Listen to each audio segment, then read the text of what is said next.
I took my spot. No.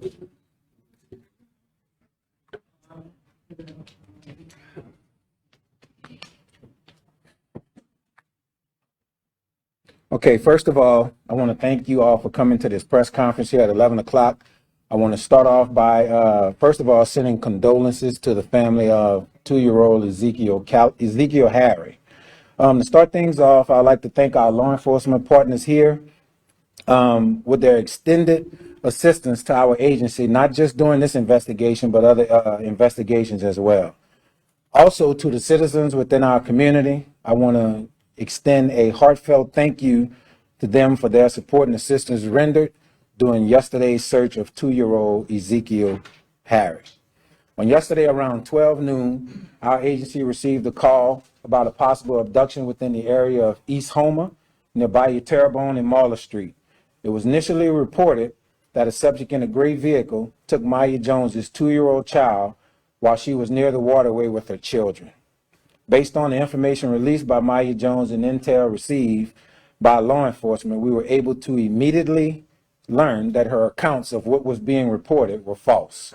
At this point, our investigators suspected foul play, and it was our immediate goal to find 2-year-old Ezekiel Harry. As you all know, around 6 p.m., we located the lifeless body of Ezekiel Harry on Dasper Street. As our investigation continued, Maya Jones was thoroughly interviewed, where numerous inconsistencies in her allegations were discovered. Representatives from the Houma Police Department, the Terrebonne Parish Sheriff's Office, Louisiana State Police, the Houma City Marshal's Office, United States Coast Guard, Dularge Fire Department, as well as Wildlife and Fisheries and other agencies and private businesses rendered resources to assist with the search of Ezekiel Harry.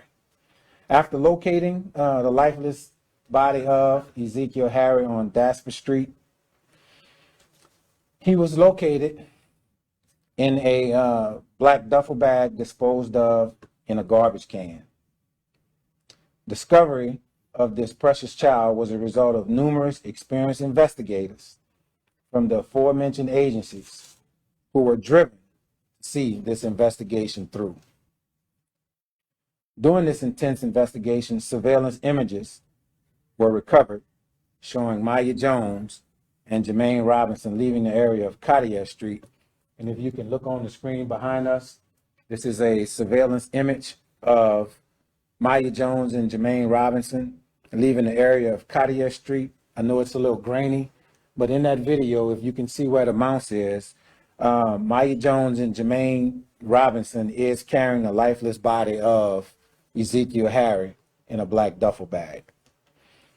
As you can see on the next slide, there's also another image of Maya and Jermaine near a business. And as you can see, they also still have the black bag. Around 5 a.m., those individuals returned to the area of Cartier Street. And as you can see in the still photo up on the screen behind us, they no longer have the black bag. On July 12th, when we received this report, shortly before the incident was reported to us, we obtained images of Maya Jones carrying an infant carrier along with her 3 other children walking near Bayou Terrebonne, which is adjacent to the neighborhood of Marla Street. We've learned when these images were captured, the carrier was empty.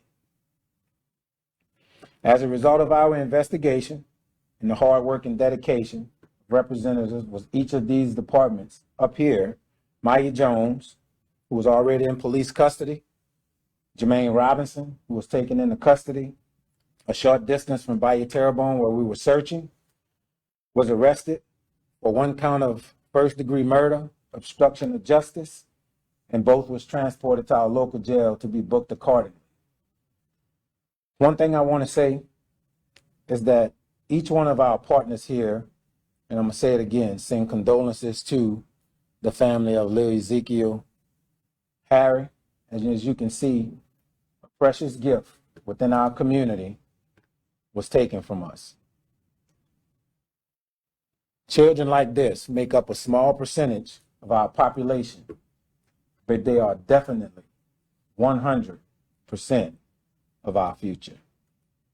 The future of Ezekiel Harry is taken away from us by these two, Maya Jones and Jermaine Robinson.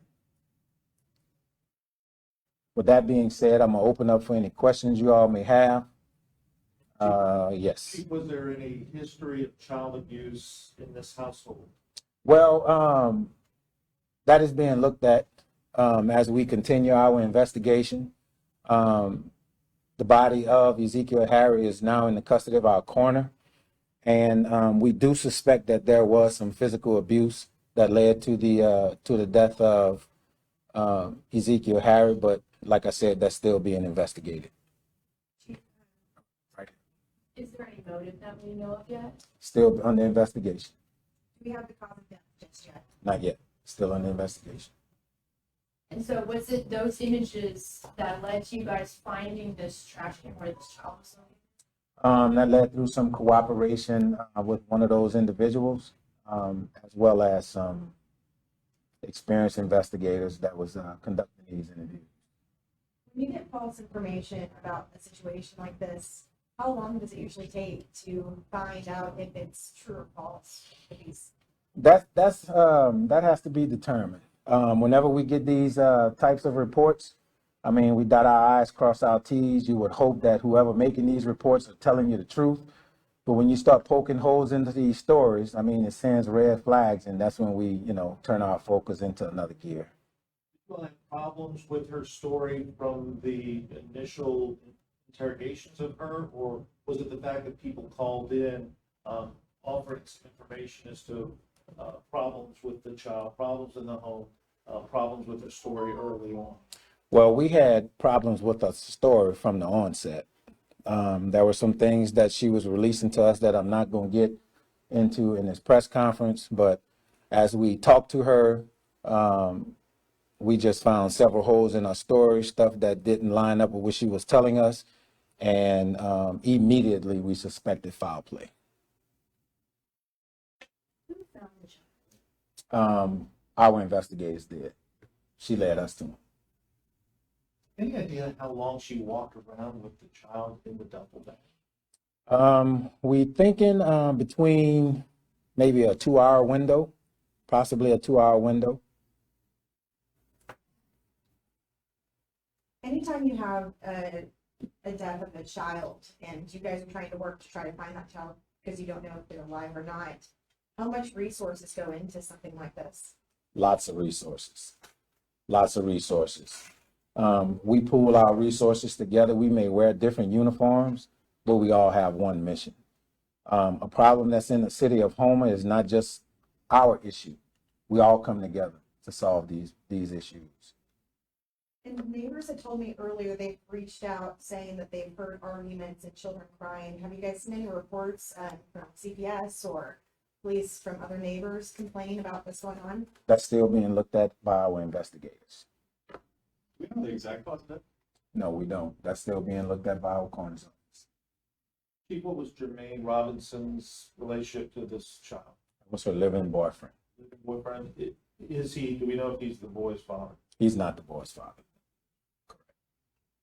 The other children who were walking with her in the original release, is that the boyfriend's children, or is that That's her children. Ezekiel's father's children? That's Ezekiel's father's children. Yes. Do we know if where the body was dumped meant anything to the family, or if they specifically chose this trash can? That's being investigated.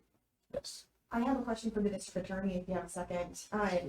The first degree murder is eligible for death if convicted. Are you going to be pushing for that? Well, first of all, let me start off from the get-go. Let me offer my condolences to this family. This case has rocked our community. Any time the life of a very innocent, beautiful child such as Ezekiel is taken, it just crushes our entire family community. So first of all, my condolences. Secondly, to the good law enforcement detective work done by all the agencies here. These guys got on it.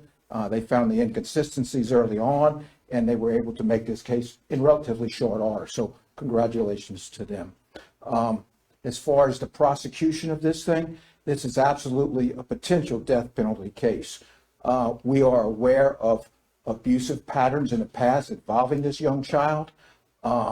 Some of the stuff that early on investigations show, it just shocks the conscience that this type of abuse would go on. And it certainly would establish that this case is potentially a death penalty case. My office's practice and procedure is to meet with the family. I want the entire investigative report that we can make an educated decision with the families and the input of the families. The wants and desires of the family is very, very important to me. So that is a decision we will make at some point in the future. In all probability, this case will be taken to the grand jury in relatively short order, and I anticipate first-degree murder indictments on both.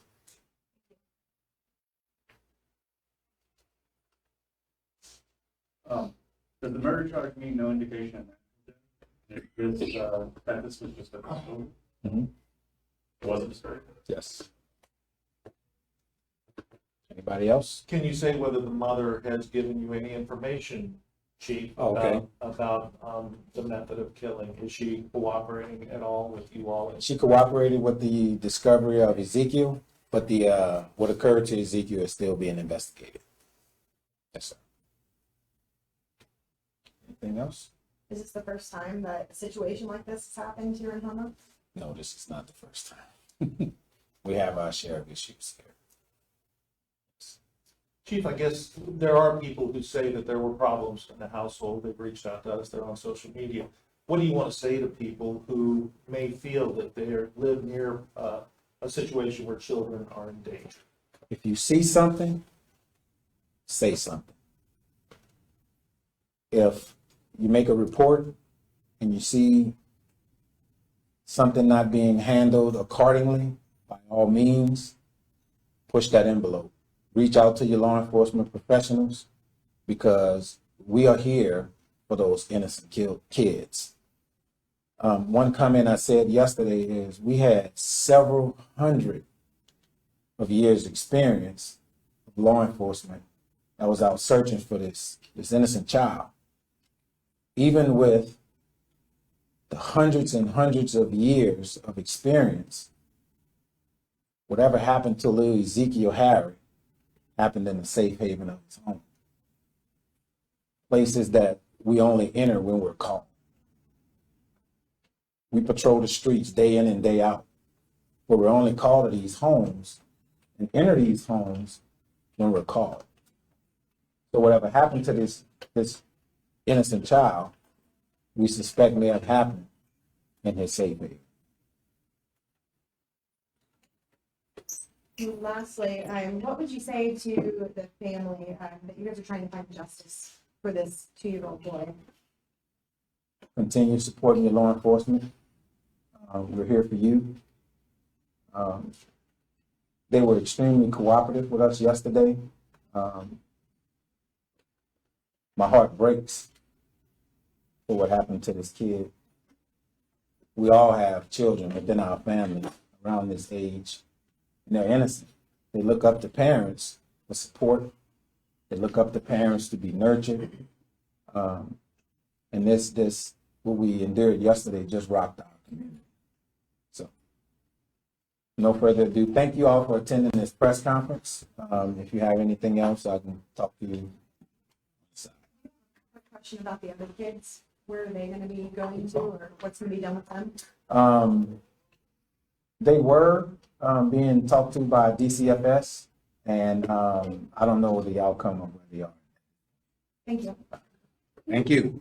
Tell us, please, did the parents or the mother and the boyfriend have a record?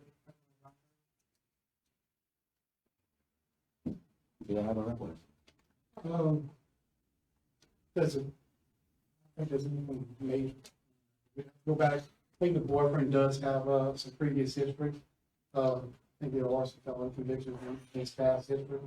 I don't recall anything on the mother. You know those felonies alone? No, not specific. not without having it in front. Thank y'all. I have a quick question for you.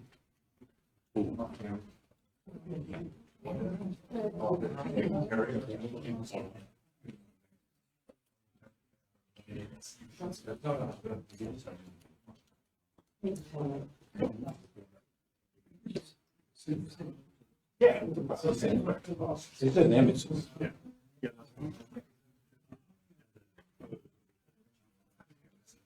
Okay. Whenever you're ready, Yes. whenever, Let me write it down. okay.